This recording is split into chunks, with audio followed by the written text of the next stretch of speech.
this, I'm going to play the slideshow, and here we go. So I'm starting with power factor correction. So what I've got going on here, if I can see where my mouse is, there it is.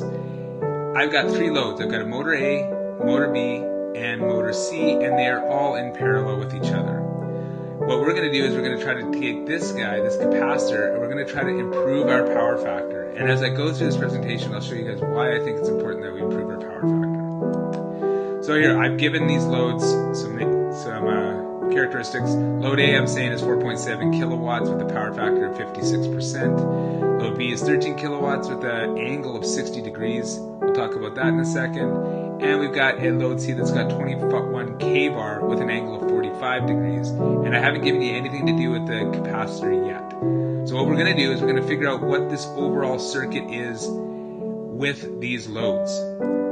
So my first thing that I tell all my classes to do when I do this is draw triangles underneath the load. So I got triangle A, triangle B, and triangle C.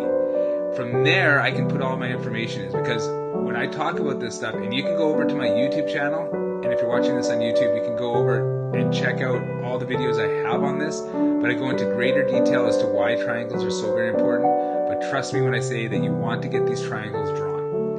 So I put in the characteristics of each triangle. Let's take a look at it here. So load A, I've got 4.7 kilowatts. Kilowatts always go on the bottom, so they're always going there. Then what I do is I take the power factor, which is generally going to be right in this area here, and I take 4.7 divided by the power factor to get my kVA of that load. Then I use Pythagoras to go that squared minus that squared gives me the square root of this, which gives me the 7 kVAR. Now you notice that I don't put the kVA there. I don't do that intentionally because I don't want to get confused and end up adding it in to make my one triangle to rule them all, which I'll show you in a sec. What you do need to know is your kilowatts and your kVARs for each load. You do not need to know the kVA for each load. Alright? Trust me. So that's that. Now, second one, I do the same thing, except with this angle, this 60 degrees, what I do is I go 13 kilowatts divided by the cosine of 60 degrees, which will get me this kVA, and then kVA squared minus kilowatt squared gives me kVAR squared. So using Pythagoras again. Remember that angle, your phase angle, and your power factor are completely connected. So if you take the phase angle and you cosine it, you're going to get your power factor. If you take the power factor and inverse cosine that, you're going to get the angle. Alright, so that's that. Let's see here, I had 21 kVAR. It's an angle of 45 degrees. The nice thing about 45 degrees is you know that each side is going to be the same. So 21 kVAR, you get 21 kilowatts. The next step I got to take here is I've got to add up all my likes. So you can see that I've got my kilowatts, they're all heading the same direction, right? They're all in the bottom of the triangle. So what I can do is I can add up all three of these to get the total kilowatts of this circuit. I can also add up the kVARs. I can add up this kVAR plus this kVAR plus this kVAR over here to get the total kVARs of this circuit. And then I take these three triangles and I create one triangle that rules them all. So by adding all those up, I ended up with 38.7 kilowatts, and I ended up with a total of 50.5 kVAR, and then using Pythagoras, just going 38.7 squared plus 50.5 squared gives me the square root of 63.6 kVA. So that's my overall of kVA of this circuit. It's important that we use this kVA because this is my voltage amps, my apparent power. This is where we get our current from. So I'm going to take 63.6 kVA and I'm going to divide it by 600 volts, and that will give me my overall current in this circuit, which is 106 amps, which isn't that great. We got high current. We're going to get rid of that current. We're going to bring it down quite a bit in a second here. Then I can figure out what my power factor of the total circuit is just by going 38.7 divided by 63.6, and then I inverse cosine that, and that will give me my angle. Or I can just go 38.7 divided by 63.6, and that will give me my power factor for the whole circuit. Alright, so let's take a look here.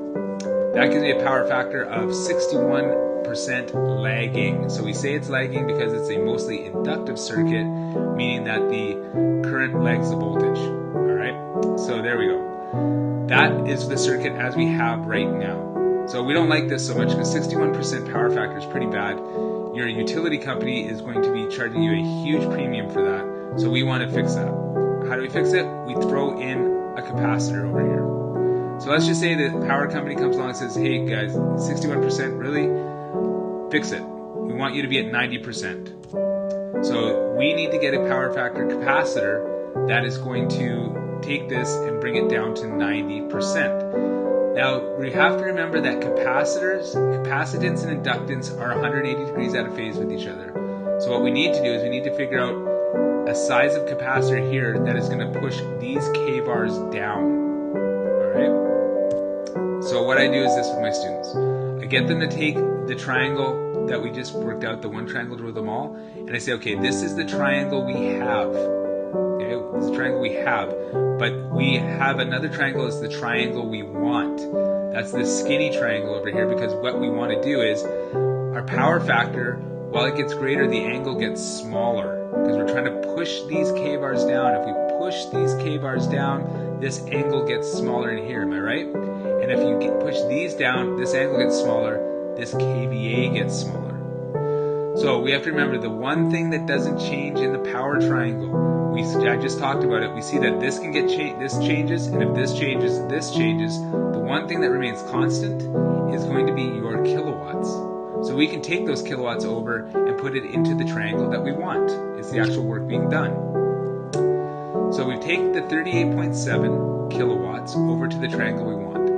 We also know that we want this triangle to be at a 90% power factor, or 0.9. So what we do then is I have 38.7 kilowatts. I have 0.9 for my power factor in here. I'll just go 38.7 divided by 0.9 will give me my new kVA. Pretty cool, hey? Then I take that kVA squared minus my kilowatts squared and I get my k-bar. So let's see what that looks like. So I've got 38.7 kilowatts divided by 0.9 or 90% power factor. I end up with 43 kVA. 43 squared minus 38.7 squared gives me 18.7 k-bar. So again, this is the triangle we have. This is the triangle that we want. Now if we put the proper size capacitor in here, which I will talk about in a second, then this triangle that we want becomes the triangle that we have. Alright, this is the one we had, this is what we want, we put the new capacitor in, and this now becomes the power factor that we have. Or sorry, the triangle that we have. So my amps over here, this 106 amps, those are going to change, and we know that that power factor definitely changes. So let's take a look at that. I take 43,000 and divide it by 600 volts, and I get 71.6 amps. The machines are doing exactly what they were supposed to do before. Nothing's changed. You don't hear machines speeding up or slowing down, but my current has dropped drastically. That's huge, 71.6. And we also know that we already told you that we had a 90% power factor. So that's awesome, but how do we decide what size capacitor we need to do that? Well, let's take a look over here. We have a 50.5 k-bar capacitor. We want it to be down to, or sorry, not 50, we have a 50.5 k-bar of wattless power or of inductive power. We want it to be down to 18.7, so we need to we need to push it down from 50.5 to 18.7. How do we do that? We take 50.5 and we subtract 18.7, and therefore this capacitor here has to end up being 31.8 k-bar. And that's it. It's not a huge rocket science formula, quite easy to deal with. Let me just get you back with me on the screen here.